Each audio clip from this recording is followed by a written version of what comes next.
façon générale, je te dirais qu'un métier non traditionnel, c'est un métier où la proportion gars-filles ou féminin-masculin est très, très différente.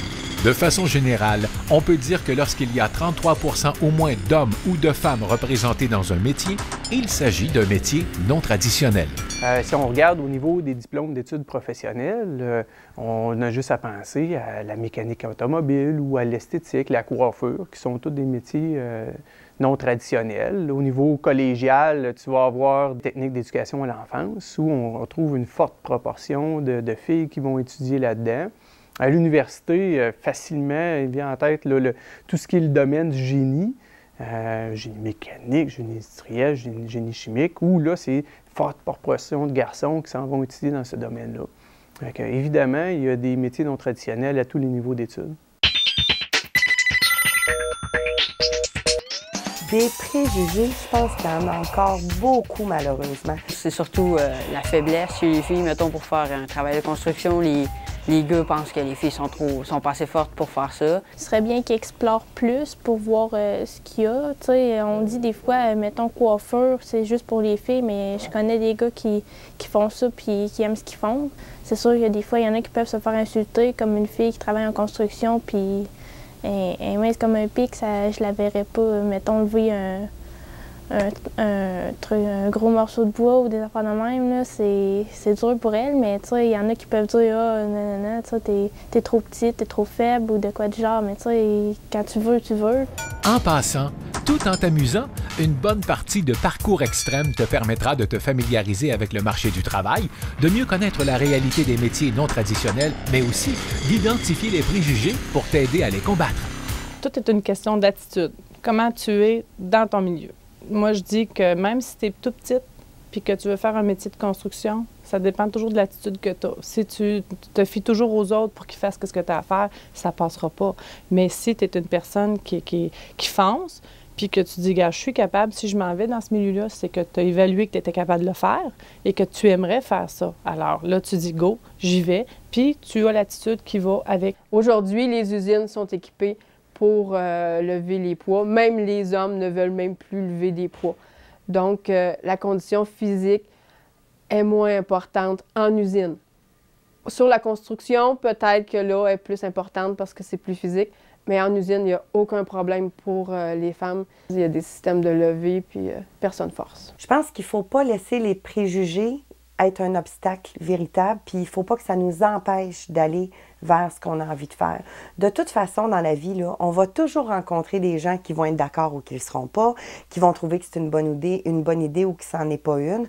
Donc, l'idée, c'est vraiment d'aller vers sa passion. Puis, plus il y a de gens, plus il y a de filles qui vont dans les métiers traditionnellement masculins, moins il y en a des préjugés. Parce qu'à un moment donné, même les gars viennent qu'à défendre les filles qui font ces métiers-là. C'est pas compliqué d'être la seule femme dans une usine.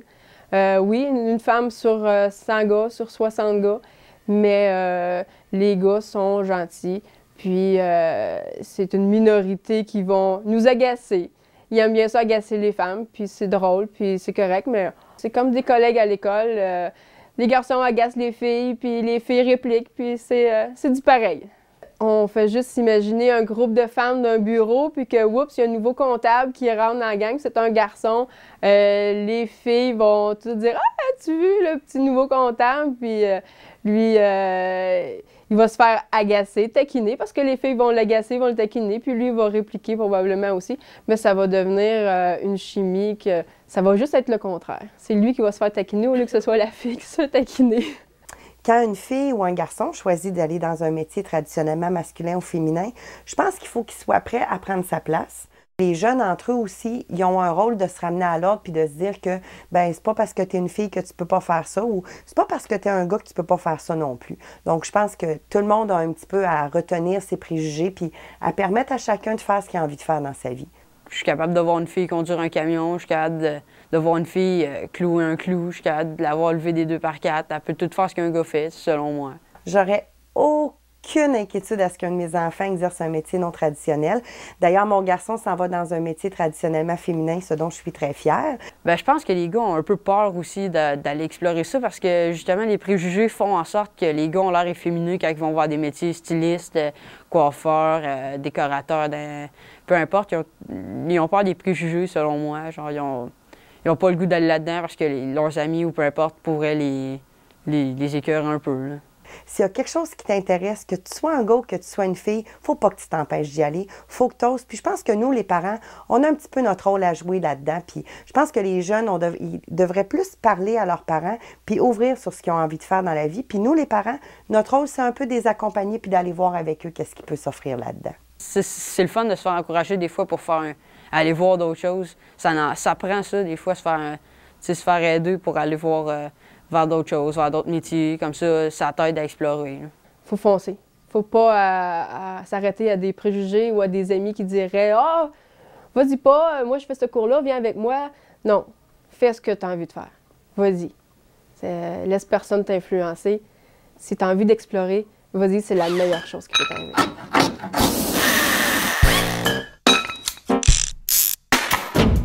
Je pense que le fait d'aller vers un métier traditionnel, non traditionnel, ça vient dire aux gens que tu as un esprit un peu ouvert puis que tu es prêt à essayer de nouvelles choses. Je dirais que ça rouvre des portes. Contrairement à d'autres qui diraient que ça ferme des portes parce qu'on est une minorité, les gens sont attirés, intrigués et fascinés par le fait qu'une femme puisse avoir autant de détermination à aller vers un métier comme ça, puis qu'elle est compétente dans son domaine. En même temps, ça apporte à l'usine un climat plus détendu, plus joyeux. Quand c'est une usine, contrairement seulement masculine, quand il y a une femme qui arrive dans le département, les mentalités changent, les équilibres reviennent, puis le climat est beaucoup plus agréable. C'est ce que j'ai eu comme commentaire dans les 2 dernières usines où j'ai travaillé. Pour un employeur, c'est souvent bien intéressant de pouvoir avoir une bonne représentation, autant masculin ou autant féminin. Il y a beaucoup de places, de métiers, de professions où les filles sont moins représentées. Surtout dans tout ce qui est production industrielle, il manque énormément de clientèle féminine de ce côté-là. Les filles ont tout avantage à aller explorer ce genre de profession-là. Si on veut progresser dans la vie et être heureux, c'est important de vraiment faire un métier qu'on aime.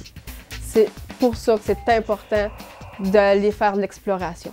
On est chacun responsable de notre avenir. Si plus tôt on se prend en main, mieux c'est. Il n'y a pas d'âge. Plus jeune tu vas le faire, plus jeune tu vas commencer ton exploration, plus jeune tu vas commencer à avoir de l'intérêt pour ça, mieux ça va être. Avant le secondaire 5, parce qu'on sait que quand vous arrivez en secondaire 5, les jeunes, la pression est forte, puis là, il faut que tu choisisses un métier pour le reste de tes jours. Fait que plus tu commences à explorer tôt, bien plus tu as les chances de savoir où est-ce que tu t'en vas. C'est le fun d'aller essayer. Il faut aller essayer. Ensuite, on choisit notre métier, puis là, on est certain de continuer à aller loin avec ce métier-là parce qu'on l'aime, on l'a décidé d'avance, on l'a touché à tout, puis on sait que celui-là, on va l'aimer. C'est le temps, là. C'est le temps d'y penser qu'est-ce que vous allez faire parce que quand on a un objectif, c'est plus facile de faire nos études, c'est vraiment plus agréable. Tu dis « Ah, moi, j'aimerais ça faire ça. » Fait que c'est le temps de commencer à regarder qu'est-ce qui vous intéresse.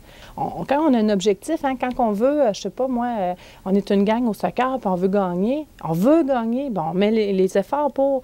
Fait que l'école, c'est pareil. Si on veut faire ça comme métier, que ce soit non traditionnel, un DEP ou un AC ou qu'importe, mais si on sait qu'on s'en va là, on a un objectif. Fait que c'est beaucoup plus facile de se stimuler aux études. C'est important d'avoir un DEP. C'est important d'avoir un cours pour approuver ton métier puis arriver. Les entreprises aujourd'hui cherchent vraiment des étudiants compétents. C'est pas avec un secondaire 5 que tu vas te trouver une job. Ça prend un métier. C'est important de persévérer puis d'avoir un métier. Puis quand tu as ton diplôme en main, tu vas franchir des portes, tu vas pouvoir rentrer. Bien, c'est sûr qu'il faut que tu ailles vers un métier que tu aimes parce que si tu n'aimes pas ton travail puis qu'à chaque jour, c'est quasiment une torture d'aller travailler, bien, c'est parce qu'un métier, c'est pas juste à 2-3 jours que tu vas avec ça, là. Il faut vraiment penser qu'on va passer notre vie à se lever le matin puis à aller faire un métier. Donc, il faut aller vers quelque chose qui vraiment nous allume. C'est le fun de se lever le matin pour aller travailler dans un métier qu'on aime. L'exploration, c'est la solution pour mieux se connaître!